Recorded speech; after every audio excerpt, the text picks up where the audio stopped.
사순절 둘째 주일을 맞아 주님께 예배드리기 위하여 이 자리에 모이신 모든 분들을 주님의 이름으로 환영합니다. 다 함께 묵도하심으로써 오늘 예배 시작하겠습니다.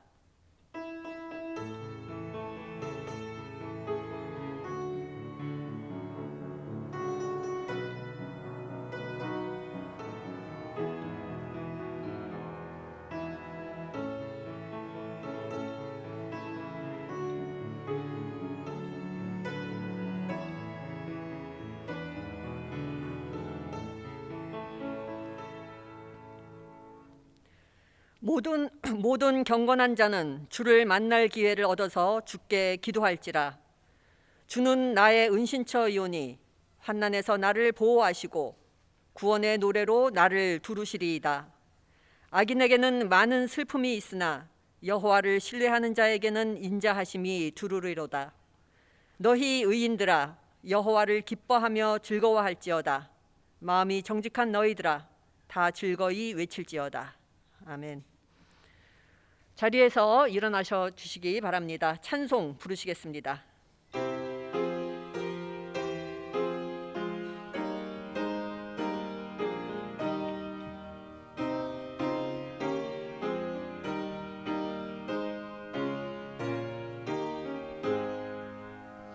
참 놀랍도다 주 크신 이름 온 세상 중에 다 전파하라.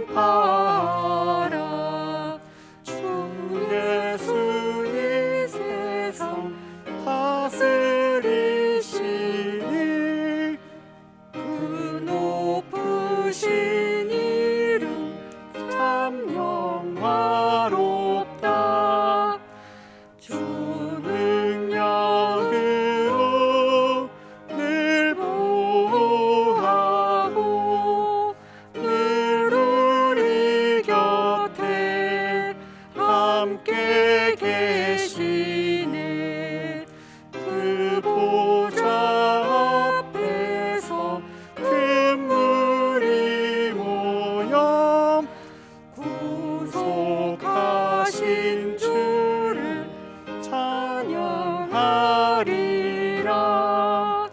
저 보좌 위에 앉으신 주께 큰 소리 높여 영광 돌리세.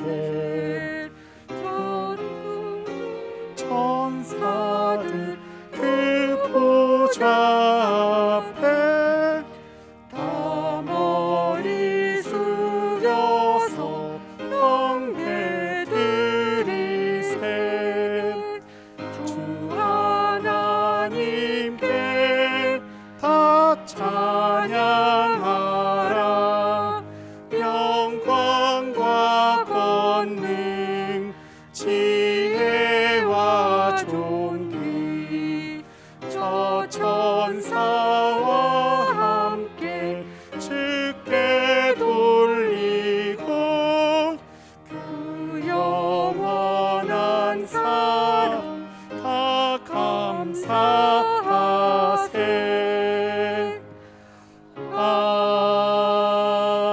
아멘.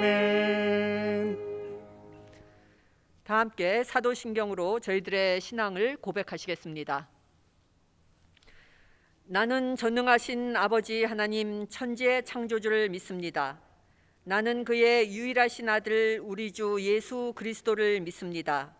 그는 성령으로 잉태되어 동정녀 마리아에게서 나시고 본디오 빌라도에게 고난을 받아 십자가에 못 박혀 죽으시고 장사된 지 사흘 만에 죽은 자 가운데서 다시 살아나셨으며 하늘에 오르시어 전능하신 아버지 하나님 우편에 앉아 계시다가 거기로부터 살아있는 자와 죽은 자를 심판하러 오십니다. 나는 성령을 믿으며 거룩한 공교회와 성도의 교제와 죄를 용서받는 것과 몸의 부활과 영생을 믿습니다. 아멘. 교독문 다 함께 교독하시겠습니다. 하나님이여 사슴이 시냇물을 찾기에 갈급함 같이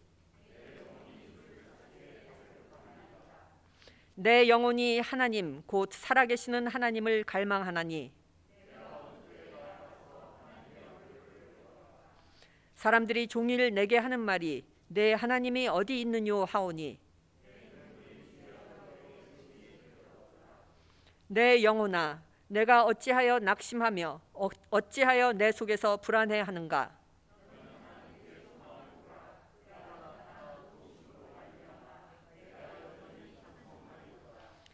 낮에는 여호와께서 그의 인자하심을 베푸시고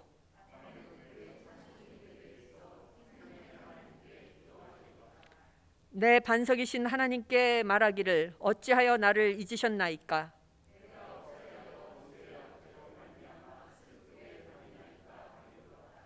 내 뼈를 찌르는 칼같이 내 대적이 나를 비방하여 늘 내게 말하기를 내 영혼아 내가 어찌하여 낙심하며 어찌하여 내 속에서 불안해하는가.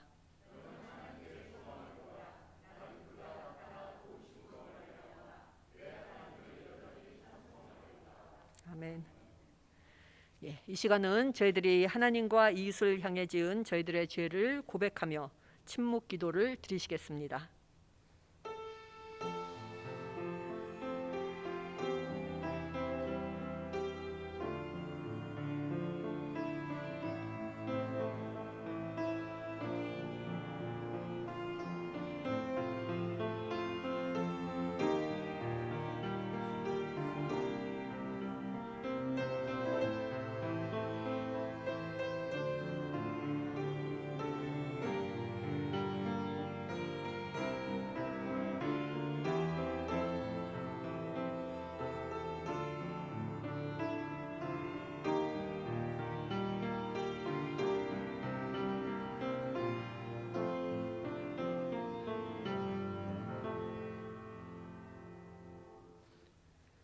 하나님께서는 진심으로 회개한 사람을 용서하십니다.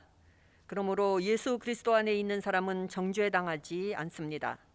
그것은 예수 그리스도께서 우리를 죄와 죽음의 세력에서 해방시키셨기 때문입니다. 그러므로 나는 성부와 성자와 성령의 이름으로 지금 우리가 고백한 모든 죄가 용서받았음을 선언합니다. 아멘. 자리에 앉아 주시기 바랍니다. 찬송 부르시겠습니다.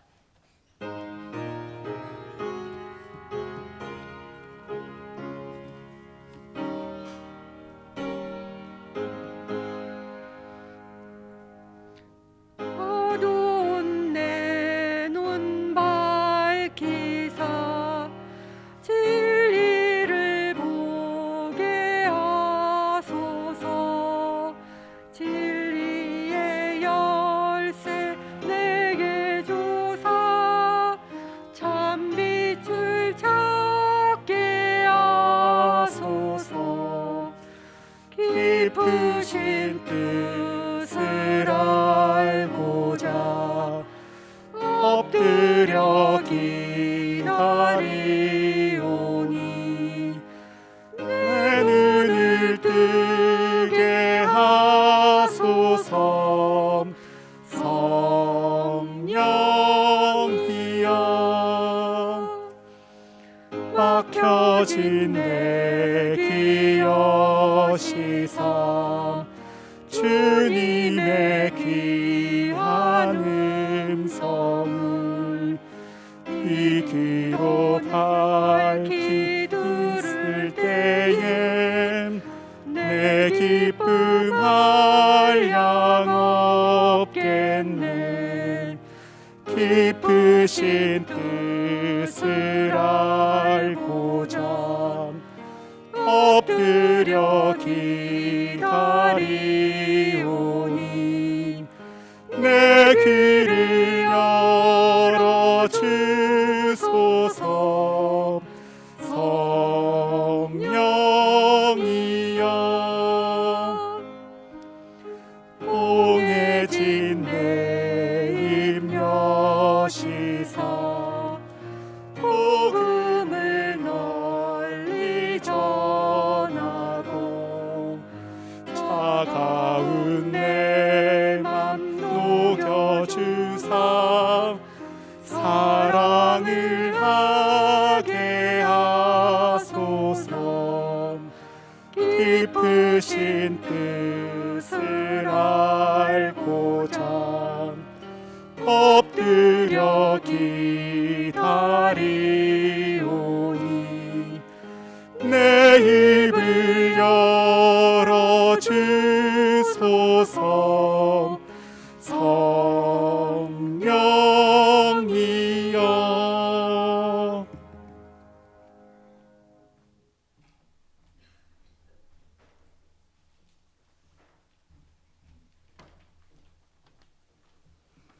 네, 다 함께 기도드리시겠습니다.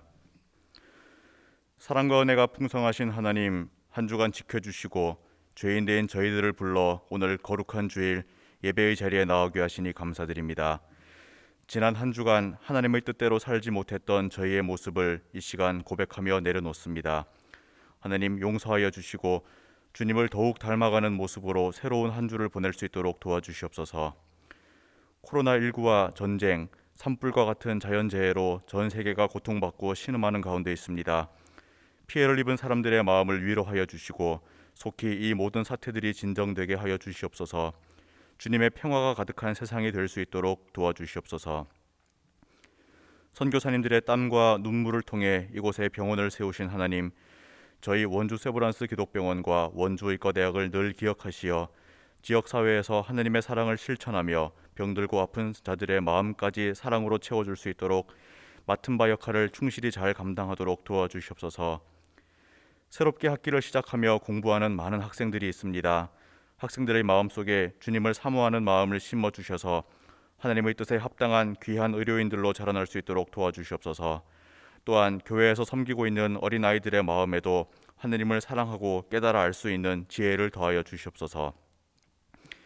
이곳에 대학교회를 세워주신 하나님 감사드립니다.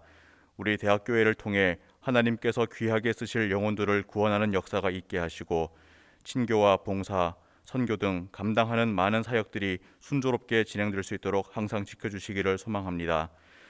반석 위에 세운 집처럼 늘 강건하여 주님께서 맡겨주신 사명을 잘 감당하는 재단이 될 수 있도록 도와주시옵소서. 김영애 목사님과 송화재 전도사님을 세워주셨사오니 늘 함께 동행하여 주시고 이 교회를 잘 이끌어 나갈 수 있도록 지혜를 더하시고 영육간의 간건함을 더하여 주시옵소서. 또한 오늘 말씀을 선포하실 박정진 목사님을 붙들어 주시고 성령님께서 역사하시는 말씀으로 이 시간 저희들의 마음을 감동시켜 주시옵소서. 하나님께서 기뻐 받으시는 예배가 될 수 있도록 이 시간 함께하여 주시옵소서. 어느덧 기나긴 겨울이 지나고 봄이 성큼 다가옴을 느낍니다. 새싹이 움트고 새잎이 돋아나는 것처럼 저희의 믿음과 하나님에 대한 사랑이 더욱 자라나게 하시고 사순절 기간을 맞아 주님의 고난과 부활을 묵상하며 주님만 나의 주인이 되는 거룩한 삶을 살아갈 수 있도록 늘 도와주시옵소서. 오늘 예배가 저희들의 신령과 진정으로 드리는 예배가 되기를 소망합니다. 늘 함께 하심을 감사드리며 이 모든 말씀 우리 구주 예수님의 이름으로 기도드렸습니다. 아멘.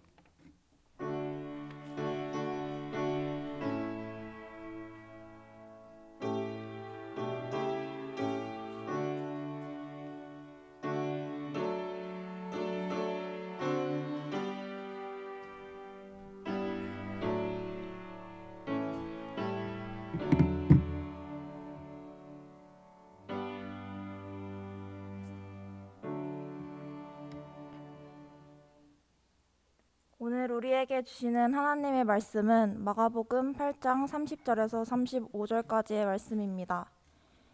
이에 자기의 일을 아무에게도 말하지 말라 경고하시고 인자가 많은 고난을 받고 장로들과 대제사장들과 서기관들에게 버림바 되어 죽음을 당하고 사흘 만에 살아나야 할 것을 비로소 그들에게 가르치시되 드러내놓고 이 말씀을 하시니 베드로가 예수를 붙들고 항변하매 예수께서 돌이키사 제자들을 보시며 베드로를 꾸짖어 이르시되 사탄아 내 뒤로 물러가라. 내가 하나님의 일을 생각하지 아니하고 도리어 사람의 일을 생각하는도다 하시고 무리와 제자들을 불러 이르시되 누구든지 나를 따라오려거든 자기를 부인하고 자기 십자가를 지고 나를 따를 것이니라. 누구든지 자기 목숨을 구원하고자 하면 잃을 것이요 누구든지 나와 복음을 위하여 자기 목숨을 잃으면 구원하리라. 아멘. 이것은 하나님의 말씀입니다.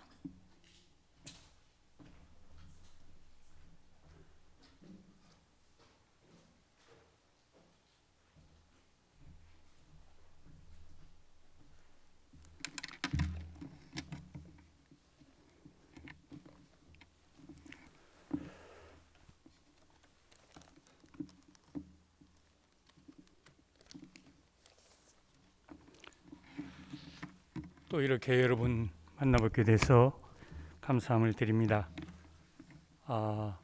저도 이제 자꾸 세월을 지내다 보니까 나이도 먹고 그래서 설교하는 것도 굉장히 부담이 되는 그런 어떤 늙음을 경험한다고 할까요? 그래서 이 설교를 해야 되는 그 전날 밤이 오면 굉장히 긴장해하고 잠도 잘 오지 않고, 어제도 제가 한 새벽 3시에 일어나서 또 설교를 생각해보고 했는데 별로 그렇게 뾰족한 생각이 잘 나지 않았습니다. 특별히 오늘 우리가 이 주일을 지키고 있는데 오늘은 사순절 절기를 지키고 있기 때문에 제가 좀 이렇게 재미있는 설교를 하면 어떨까도 생각해 봤습니다만, 우리 교회 절기를 존중하는 의미에서 사순절에 필요한 말씀을 준비해 봤습니다.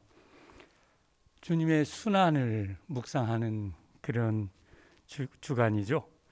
우리의 신앙과 삶의 건강함을 회복시키는 그런 계절이라고 할 수 있습니다.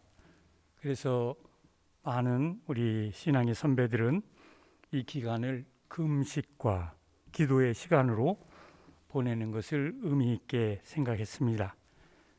우리들의 삶이라고 하는 것은 아무리 우리가 신앙을 가지고 살고 있지만 우리 일상의 욕망 추구적인 삶과 깊이 얽혀 있기 때문에 혼탁해 줄 수밖에 없고, 그래서 기회 있을 때마다 그 정화를 위한 신앙적인 노력이 필요하다, 그렇게 여긴 것이겠지요.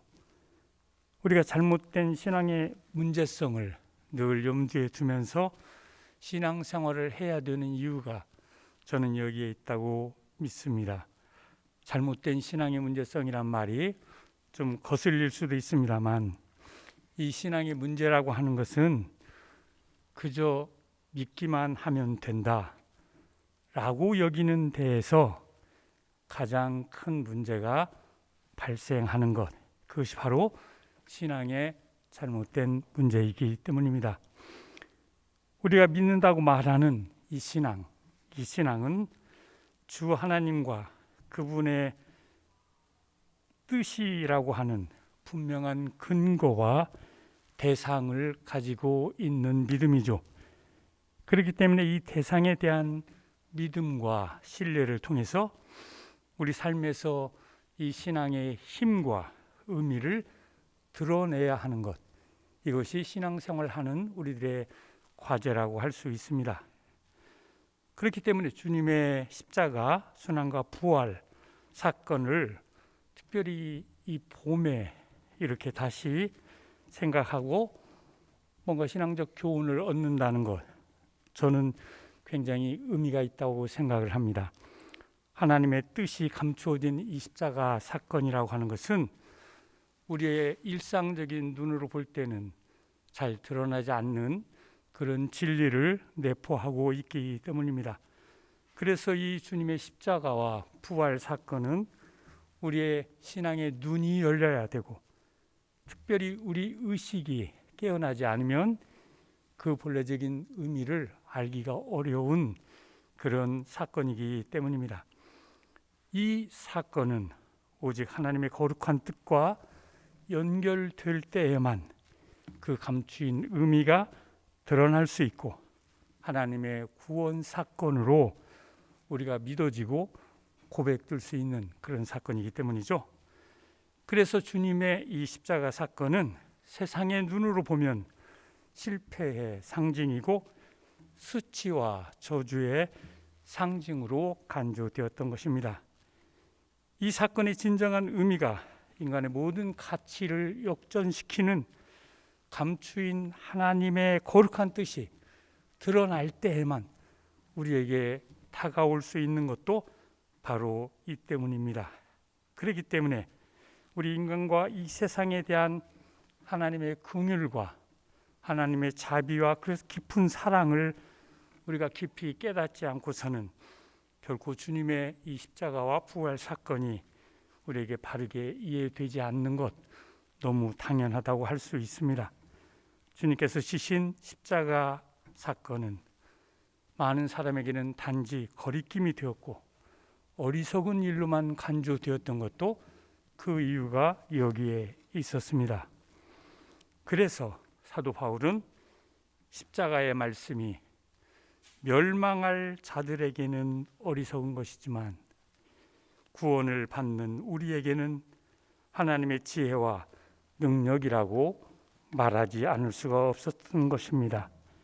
바울이 남이 알지 못하는 어떤 신비스러운 지적인 능력과 경험을 가지고 있기 때문에 이런 고백을 하고 있는 것은 아닙니다.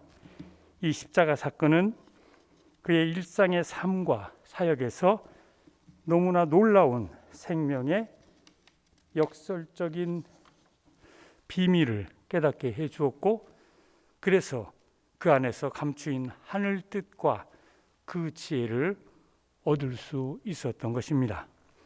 오늘 본문 말씀은 바로 이런 맥락에서 생각할 때 주님께서 제자들에게 주셨던 이제 구원을 얻는 생명의 길에 대한 가르침으로 주신 교훈의 말씀입니다.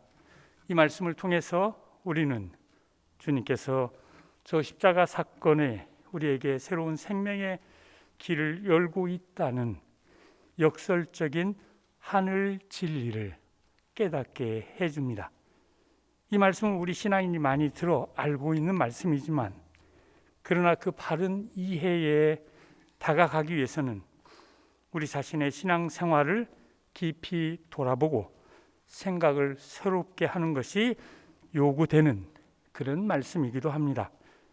일반적으로 우리는 주님께서 지신 저 십자가 죽음을 통해 단지 죄 사함과 더불어서 영생의 구원을 얻게 되었다고만 믿고 있기 때문이지요. 그러나 오늘 말씀은 그렇게 단순한 의미를 우리에게 전해주고 있지 않습니다. 오히려 오늘 말씀은 우리 신앙인에게 깊은 성찰과 반성을 요구하고 있는데, 그래서 오늘 주님께서는 나를 따라오려고 하는 사람은 자기를 부인하고 자기 십자가를 지고 나를 따라오너라. 누구든지 제 목숨을 구하고자 하는 사람은 잃을 것이요, 누구든지 나와 복음을 위해서 제 목숨을 잃는 사람은 구할 것이다 라는 매우 놀라운 말씀을 우리에게 주고 있는 것입니다. 무슨 말인가요? 무엇보다도 이 말씀은 우리가 단순히 알고 있는 믿음으로 구원을 얻는다는 말씀과는 좀 차이가 있는 그런 말씀입니다. 그렇기 때문에 오늘 우리가 이 말씀을 여러 번 읽었음에도 불구하고 그렇게 쉽게 잘 이해가 되지 않는 것도 그 이유가 바로 여기에 있습니다. 오늘 우리가 이 말씀과 관련된 맥락들을 살펴보면서 그 감추인 뜻과 의미를 다시금 생각해야 되는 이유가 바로 여기에 있는데, 그 경우에 중요한 것은 다음과 같은 의미 맥락들, 오늘 성서가 보여주는 이 말씀이 보여주는 의미 맥락들을 염두에 두는 것입니다. 그래서 이 의미 맥락을 살펴보면 첫째로 이 말씀은 아무런 맥락 없이 갑자기 예수님께서 제자들에게 주신 그런 말씀이 아니었다는 것이죠. 뭔가 깊은 맥락 속에서 이 말씀을 주셨기 때문에 이 맥락들을 살펴야만 비로소 주님께서 주신 이 말씀의 의미가 우리에게 열려질 수가 있다 생각되는 겁니다. 어떤 맥락인가요? 우리가 잘 아는 맥락이죠. 예수님께서 제자들을 데리고 이렇게 하나님 나라 사역을 하시다가 어느 날 갑자기 튀에스웨를 가신 거죠.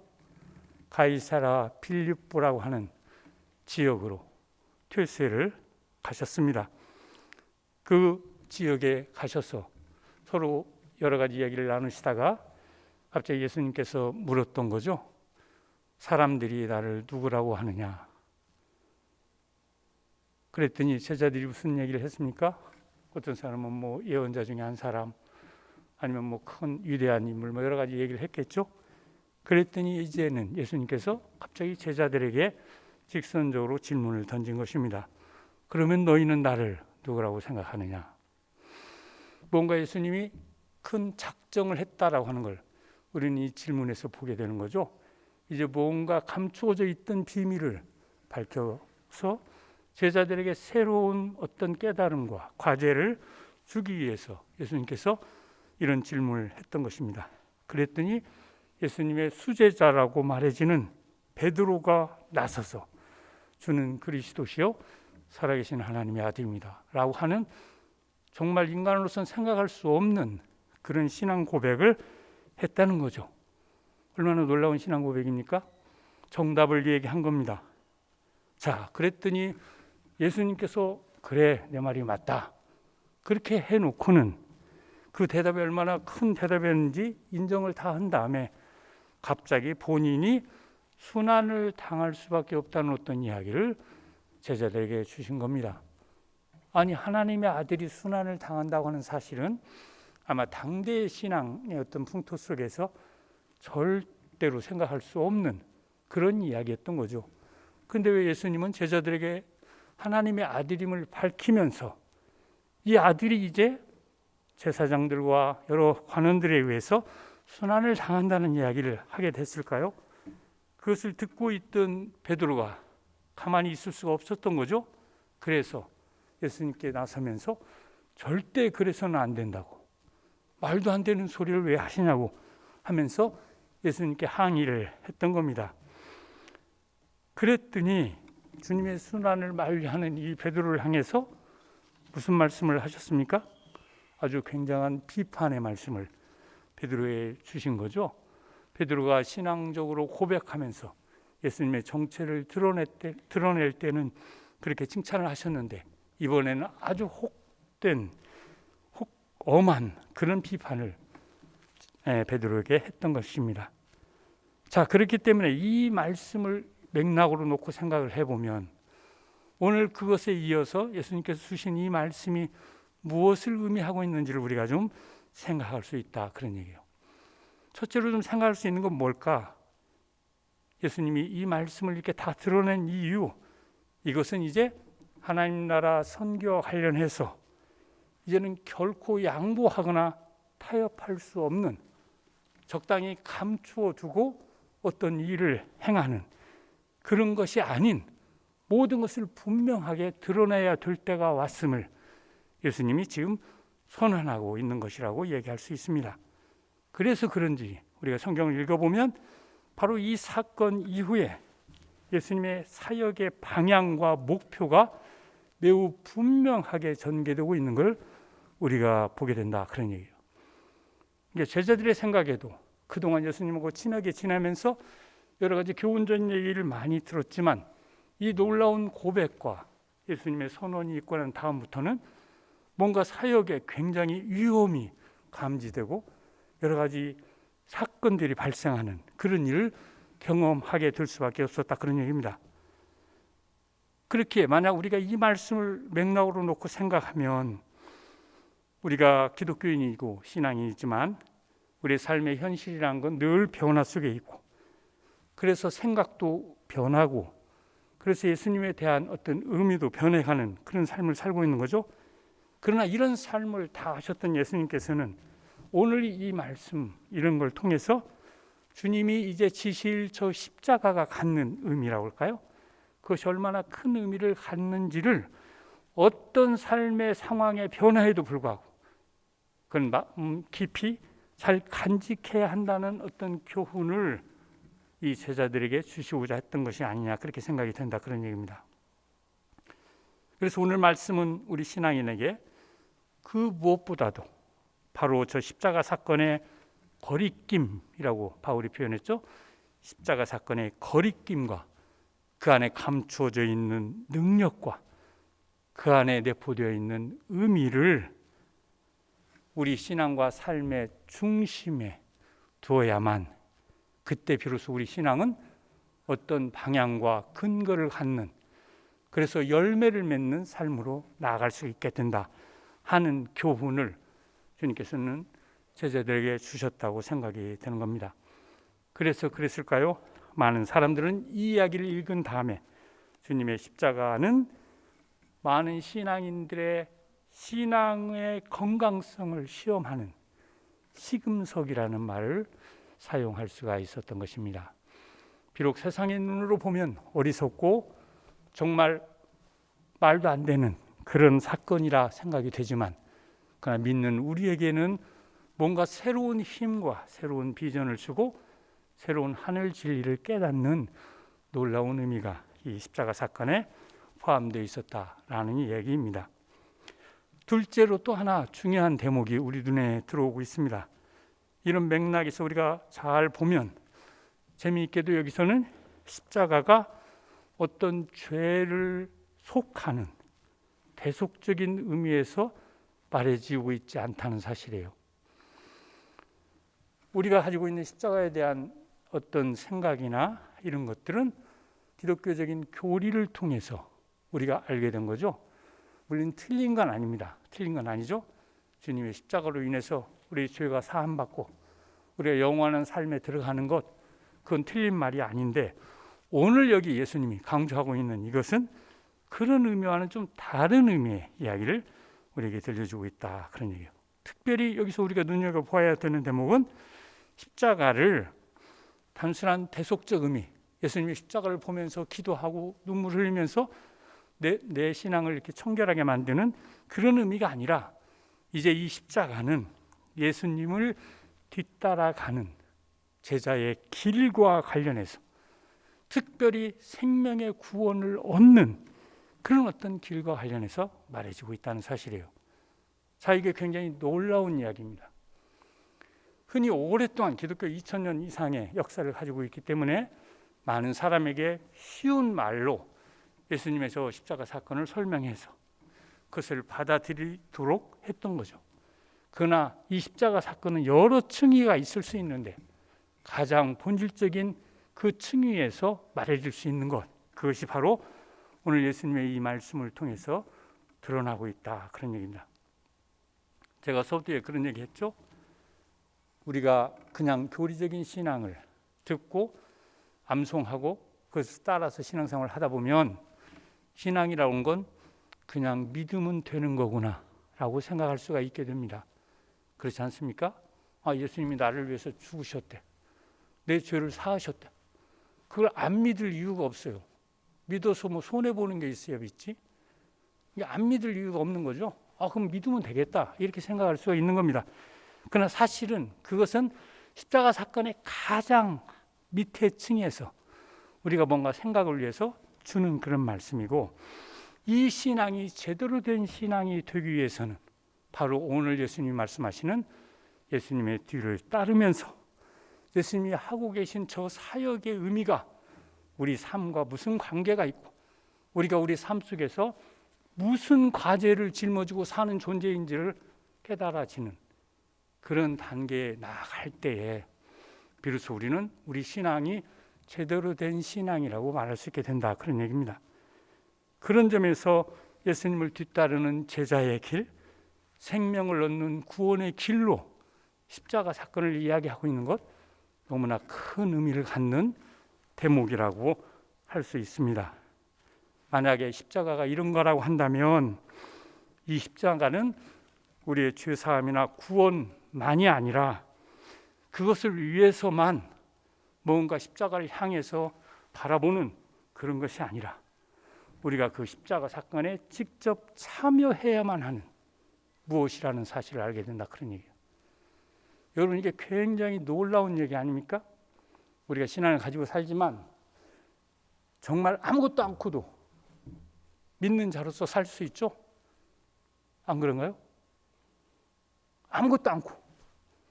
그런데 오늘 예수님을 이 말씀을 보면 그래서는 안 된다, 그런 얘기예요.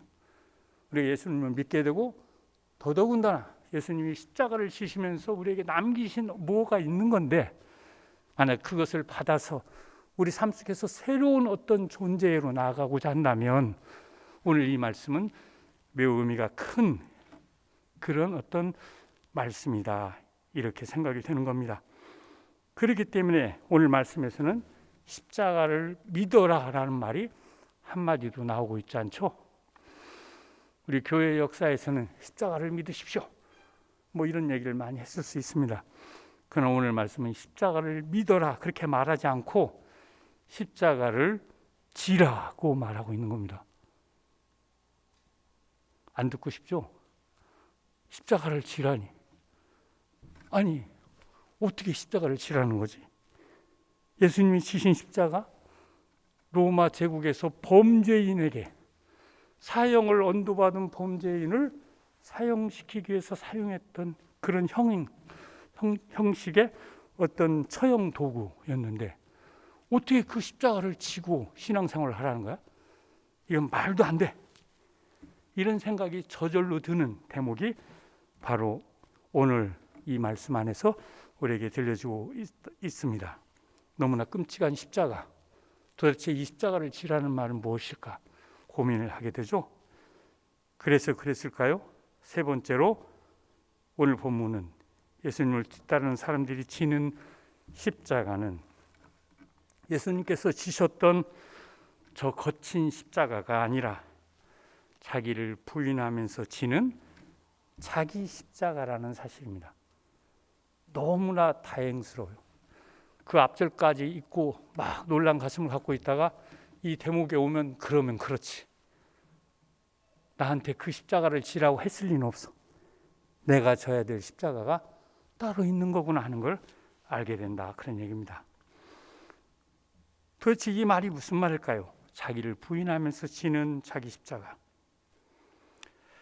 예수님을 믿고 뒤따른다고 하는 것, 그것에서 가장 중요한 것, 예수님의 하고 있는 일을 물려받는다라 할 때 우리가 늘 명심해야 하는 것, 가장 중요한 것, 그것이 자기를 부인하는 일이라는 사실입니다. 자기를 부인해야 된다. 단순히 자기를 찾는 이런 작업, 이런 카테고리에서 말해지는 게 아니죠. 자기를 부인해야 돼. 자기를 부인하고 자기에게 주어진 어떤 과제와 관련해서 당할 수 있는 온갖 것을 함께 짊어질 수 있는 자기 십자가를 지는 것, 이것이 오늘 예수님께서 제자들에게 들려주셨던 그런 아주 중요한 말씀이라고 생각이 듭니다. 한국교회에 저는 이제 이 목회자들을 이렇게 훈련하는 그런 우리 총회 기관에서 일을 했기 때문에 어떤 교회가 목회를 어떻게 하고 뭐 이런 생각을 많이 했던 적이 있습니다. 한 가지 재미있는 사실이 있었는데 제가 이렇게 좀 많이 존경했다고 할까요? 그런 목사님이 한 분 계셨는데 그건 뭐 다름이 아니라 그분이 제가 살았던 고향 교회, 요즘 말로 하는 게 옥구교회라고 합니다. 옥구교회. 우리 저기 새로 오신 우리 전도사님 아마 그 교회 다녔다고 해서 내가 깜짝 놀랐는데 원래는 군산이 아니라 옥구가 중심이에요. 근데 일제 식민지 통치를 받으면서 항구가 필요해서 군산이라는 도시가 금강을 끼고 만들어짐으로써 군산시가 중심이 되고 옥구는 하나의 면 같은 걸로 이렇게 이제 위축이 됐지만 원래는 그 옥구면, 그게 이제 제 할아버님 고향은 아니지만 할아버님이 면에서 면서기를 하시고 이렇게 하셔서 거기에 터를 내리게 됐습니다. 근데 그 교회가 여러 가지 문제가 많았던 교회예요. 문제도 있고 좀 시끄럽기도 하고 뭐 부흥회도 많이 하고 하여튼 제가 어렸을 때 경험에 5살 먹었던 저도 막 끌려가서 찬송을 막 그렇게 미친 듯이 불렀던 기억이 있어요. 뭐가 뭔지도 모르는데 어른들이 막 시키니까 했던 것 같아요. 이게 좀 이상한 교회인데 이분이 오셔서 목회를 이제 했는데 굉장한 신념을 갖고 했어요. 정말. 그러니까 어느 정도 신념이 컸냐면 밭에서 일하고 있는 많은 사람들이건 집에 있는 사람 매일 쫓아다니는 거예요, 목사님이. 나중에 하도 쫓아다니니까 이제 그만 좀 오시라고. 목사님 그렇게 해도 나는 교회 못 갑니다. 그러니까 그만 오세요. 이렇게 했대요, 마을 사람들이. 그때 이분이 뭐라고 했겠어요? 나는 우리 마을에 있으면서 교회 안 나오면 그 꼴사 하나서 못 봅니다. 그러니까 나보고 오라고 하지 말고 이사 가십시오. 우리 이 마을은 다 나와야 돼. 나 한 사람이라도 안 나오면 나는 그냥 오는 날까지 찾아올 거니까 하여튼 알아서 하라고. 그렇게 해서 이 교회를 어마어마하게 크게 발전을 시킨 사람이에요. 나중에 제 친구의 어머님이 계셨는데 교회를 열심히 다녔어요. 그렇게 똑똑한 분이 아니야. 배움이 많은 분이 아닌데 초등학교 뭐라고 하죠? 그 학부모 대표. 졸업식 때 연설을 해요. 그 어머님이. 근데 내가 한번 언제 어떤 게 한번 잠깐 들어봤는데 말씀을 너무 잘하는 거야. 아니 저 양반이 언제 저렇게 똑똑해졌어? 이 교회 덕분이야. 이 교회. 거기서 뭐 여신도 회장도 하고 하다 보니까 아주 이분의 재능이 개발이 되고 똑똑해져 갖고 많은 사람 앞에서 그 연설하는 걸 보고 이 목사님이 정말 목회를 잘하셨구나 하는 생각을 했습니다. 어느 정도 교회를 키우는 다음에 마을이 그렇게 크지 않기 때문에 본인이 이제 떠날 생각을 했던 것 같아요. 후배한테 물려주고 서울로 무작정 상경해서 개척을 시작했습니다. 그게 오늘날 반포예요. 반포에 가면 한신교회라고 하는 데 있습니다. 이 사람은 한국이란 말을 굉장히 사랑했어요. 이 목사님. 이게 교회든 뭐든 한국이 들어가야 된대. 한국 무슨 교회가 돼야 돼. 그래서 한신, 한국의 신앙 뭐 이런 의미도 있고 여러 가지 의미가 있어요. 그런 교회를 세워서 목회를 했어요. 거기도 꽤 이렇게 남다르게 발전을 시켰습니다. 근데 나중에 보니까 바로 그 옆에서 또 목회 교회를 했던 유명한 목사님이 나타났습니다. 그분이 바로 옥하는 목사님이라고 하는 분. 우리 많이 알고 있죠? 옥하는 목사. 사랑의 교회를 세우고 큰 발전을 이루었던 분. 거의 같은 시기에 이렇게 개척을 시작했더라고요. 근데 나중에 대차 대조표를 따져보니까 사랑의 교회는 엄청나게 발전한 거예요. 숫자도 많고.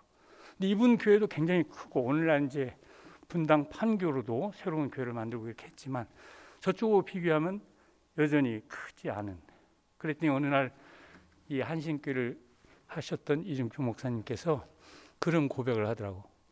자기가 이 신앙이 갖고 있는 비밀을 약간 놓쳤다 그런 얘기예요.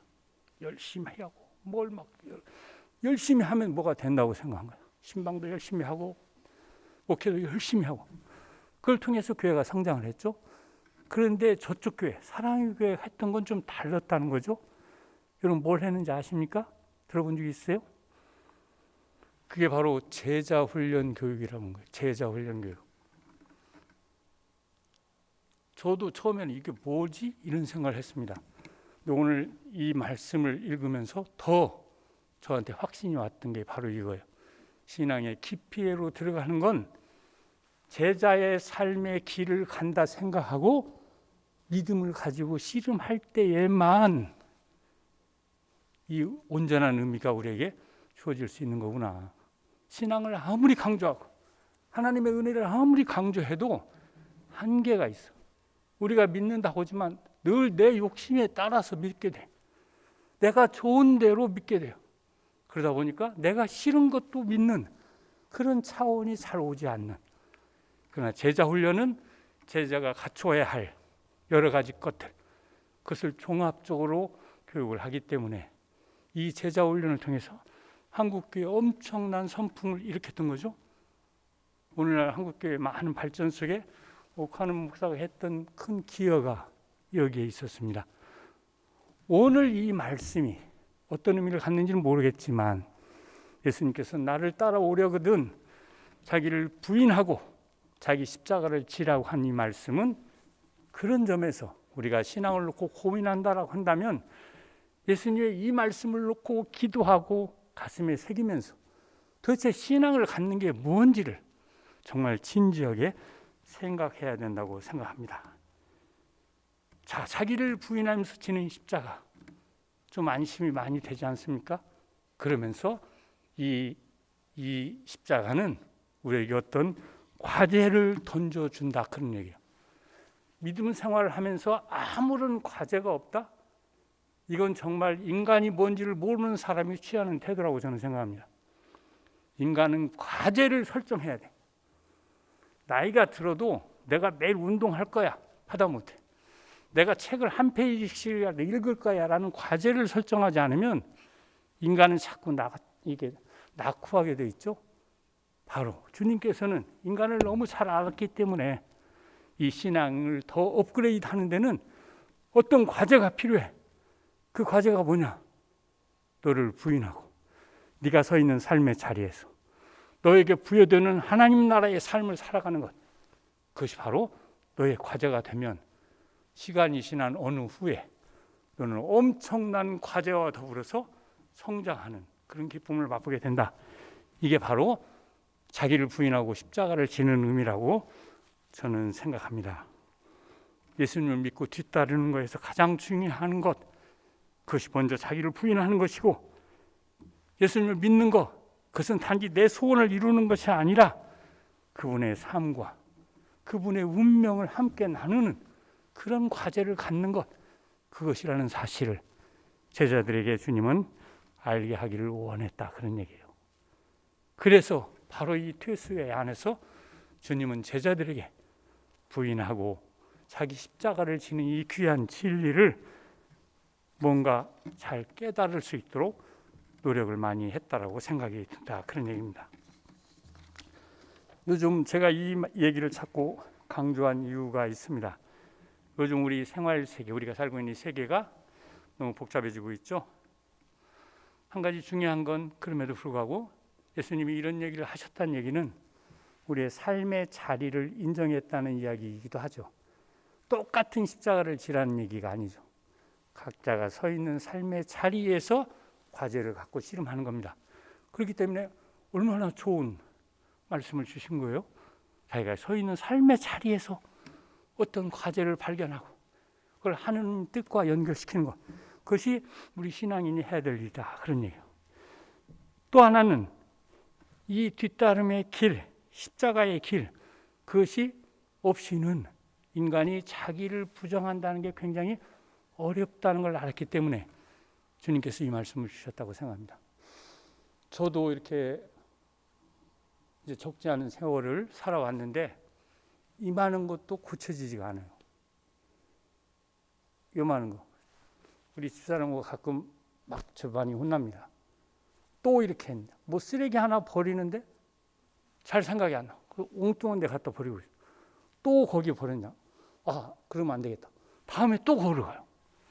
뭐 하나를 고친다는 게 이게 굉장히 인간이 어려운 거구나 하는 생각을 하게 돼요. 이게 무의식적으로 신앙생활을 한다. 어떻겠습니까? 그저 믿는 거야. 좋아서 믿고 뭐. 이렇게 해서는 발전이 안 오더라, 그런 얘기죠.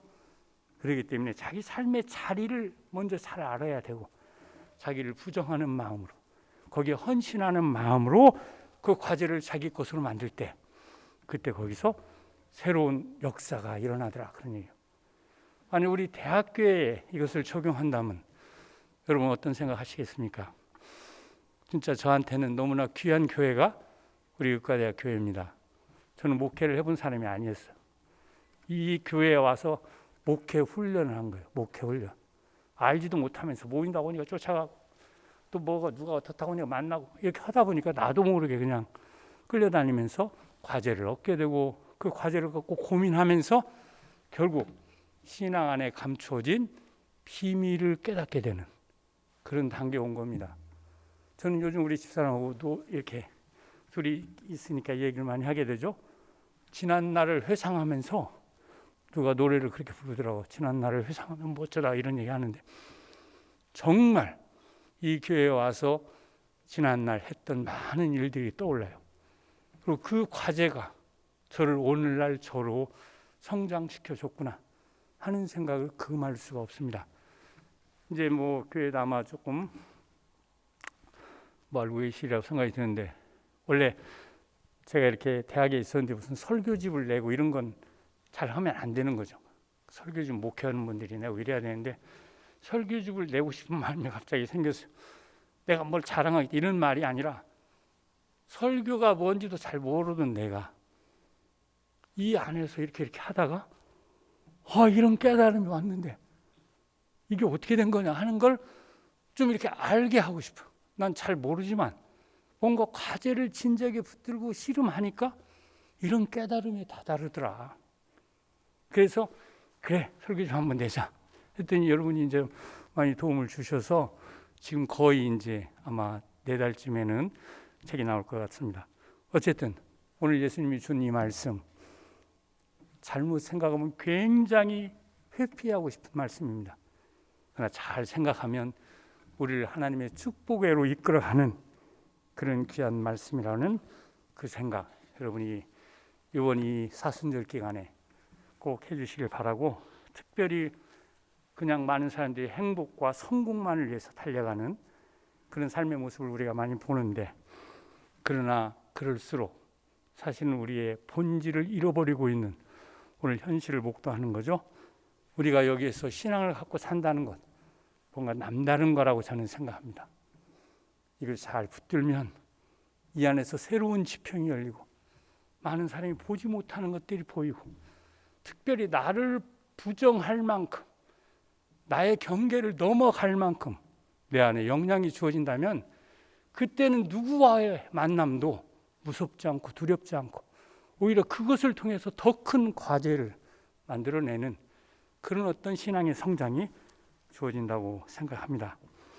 많은 사람이 삶의 열매와 보람을 원하지만 그것을 얻지 못하고 있는 것도 바로 여기에 그 비밀이 있는 겁니다. 우리 자신을 넘어서서 하나님이 주시는 과제를 붙들고 씨름할 수 있다는 것, 굉장히 행복한 일인 걸 꼭 기억하시고, 이 사순절 기간 주님이 주시는 귀한 말씀 속에서 큰 위로와 힘을 얻는 여러분 되시기 바랍니다. 함께 기도하겠습니다. 고마우신 주님, 우리를 불러 주님의 귀한 공동체로 모이게 하시고, 이 안에서 또 하나님이 주시는 말씀과 더불어 삶의 큰 과제를 얻게 하심을 감사드립니다.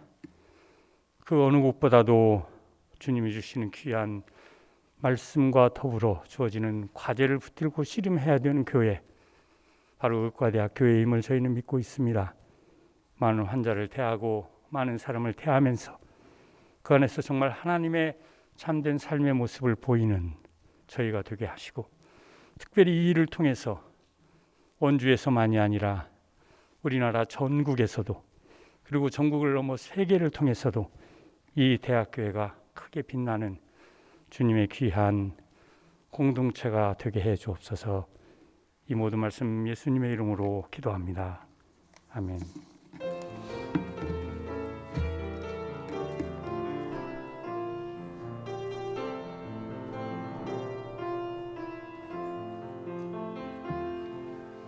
이 말씀 따라 사는 동안 지치지 않게 하시고, 이 말씀 따라 사는 동안 주님 나라 이루소서.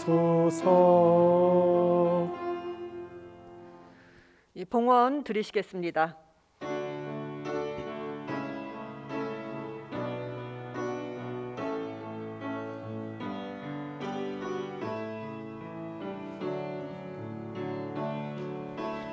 내게 있는 양의 옥합 주께 가져와, 그 발 위에 입 맞추고 깨뜨립니다.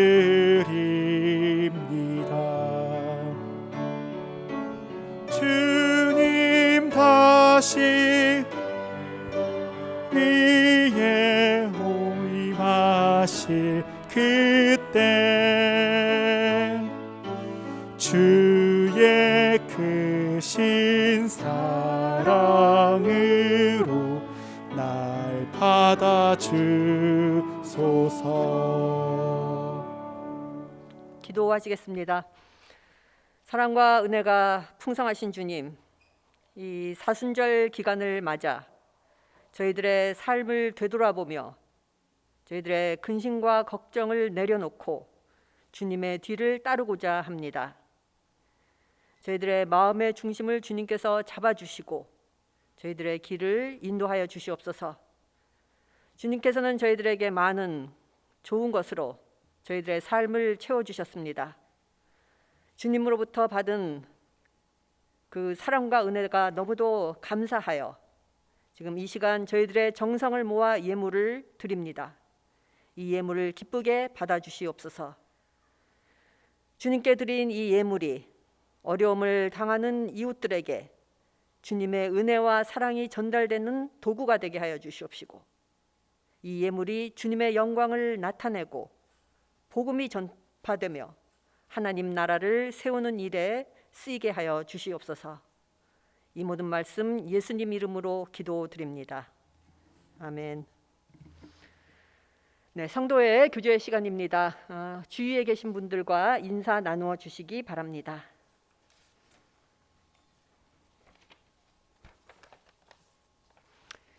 예, 알려드리는 말씀 몇 가지 전해드리겠습니다. 저희 대학교의 주일 예배에 함께하신 모든 교우 여러분들을 환영합니다. 이 주일 예배는 유튜브로도 실시간으로 전송되고 있습니다. 코로나 방역 수칙이 주보에 잘 나와 있습니다. 읽어보시고 방역 수칙을 꼭 잘 지켜주시기 바랍니다. 예, 지금 사순절을 보내고 있습니다. 이 기간 동안 예수님의 광야 생활을 묵상하면서 참회와 기도로 저희 모두가 부활절을 준비하는 그런 공동체가 되기를 바랍니다. 예, 앞으로 대학교의 자료들, 여러 가지 자료들이 있는데 이 자료들을 공개하려고 합니다. 2020년 대학교의 예산 그리고 운영 내규를 대학교의 홈페이지에 올려놓았습니다. 원하시는 분들은 열람을 하실 수 있는데요. 열람하고자 하시는 분들은 먼저 대학교의 홈페이지에 접속하셔서 간단한 회원가입 신청을 하신 후 회원가입 승인을 받으시면 홈페이지 소식과 나눔 탭의 대학교의 자료실에서 예산과 내규를 보실 수가 있습니다. 예산과 내규 외에도 앞으로 운영위원회 회의록 그다음에 기타 필요한 자료들도 계속 올려놓을 예정입니다. 교우 여러분들께서 많은 관심 가져주시기 바랍니다. 세례교육 신청을 받고 있습니다. 4월 17일 부활주일에 세례받고자 하는 교우님께서는 오늘까지 송화재 전도사님께 신청해 주시면 되겠습니다. 세례교육은 3월 20일부터 4주간 진행될 예정입니다.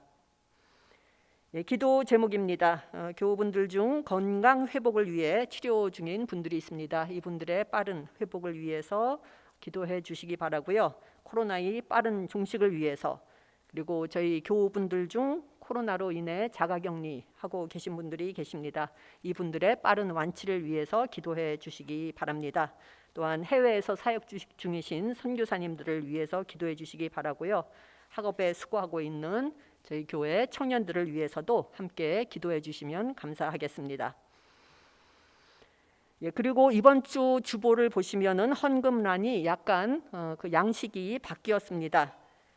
예전에는 온라인이라는 것이 없어서 헌금 주일날 헌금을 드리면은 그 드리신 분들의 이름이 그 다음 주일 주보에 자동적으로 명단이 올라가면은 되었습니다. 간단하였는데 이제는 주중에도 온라인으로 헌금을 드리시는 분들이 계셔서 이제는 몇 월 며칠부터 며칠까지 사이에 드려진 헌금인지를 명시해야 할 필요가 생기게 되었습니다. 그래서 이번 주부터 기간을 명시하기 시작하였습니다. 이번 주 주보에 헌금란에 올라가 있는 명단은 2월 25일에서 3월 6일까지 헌금하신 분들의 명단이 되겠습니다. 살펴보시고 혹시 주보에 나온 기간 중 헌금을 드렸는데 이름이 누락됐다 하시는 분들은 교회 사무실로 연락해 주시면 되겠습니다. 네, 이상입니다. 모두 자리에서 일어나 주시기 바랍니다.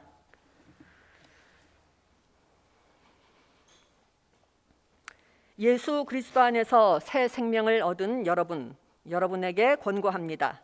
게으른 사람들을 훈계하고 소심한 사람들을 격려하며 약한 사람들을 붙들어주고 모든 사람들을 인내로 대하십시오. 여러분 중에서는 악을 악으로 갚는 사람이 하나도 없도록 하고 언제나 남에게 선을 행하도록 힘쓰십시오. 항상 기뻐하십시오. 늘 기도하십시오. 어떤 처지에서든지 감사하십시오. 이것이 그리스도 예수를 통해서 여러분에게 보여주신 하나님의 뜻입니다. 아멘.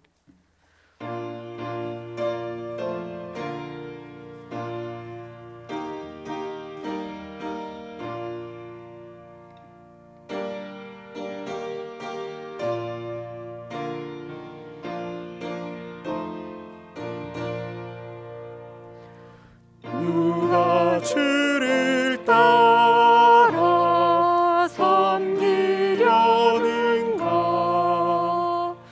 누가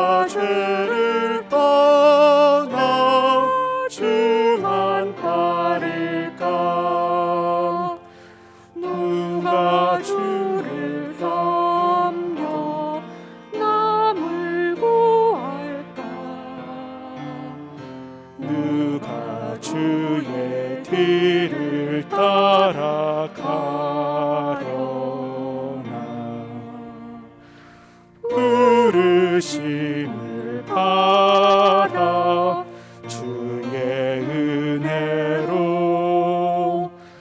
주를 따라가네 주만 따르네 세상 영광 위에 따름 아니요 크신 사랑 이내 주만 따르고 주가 내려주신 은혜 힘입어 주의 뒤를 따라 힘써 일하네 부르심을 받아 주의 은혜로 주를 따라가네 주만 따르네 환난 핍박 많고 원수 강하나 주의 용사 더욱 힘이 강하니 누가 능히 이겨 넘어뜨리랴 변함없는 진리 승리하리라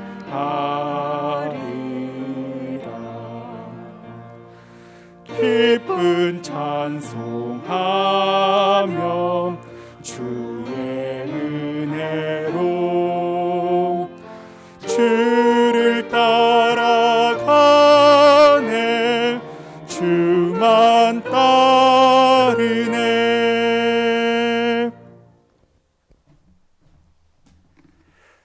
이제는 우리 주 예수 그리스도의 은혜와 아버지 하나님의 무한하신 사랑과 성령의 함께 하시고 인도하심이 귀한 공동체 세워주시고 이곳에서 함께 나누며 주님의 제자가 되기를 원하는 이 자리에 함께한 주님의 사랑하는 귀한 성도들 위해 그리고 이 교회 위에 이 대학과 병원 위에 연세 위에 지금으로부터 영원까지 함께 주시옵기를 간절히 축원하옵나이다. 아멘.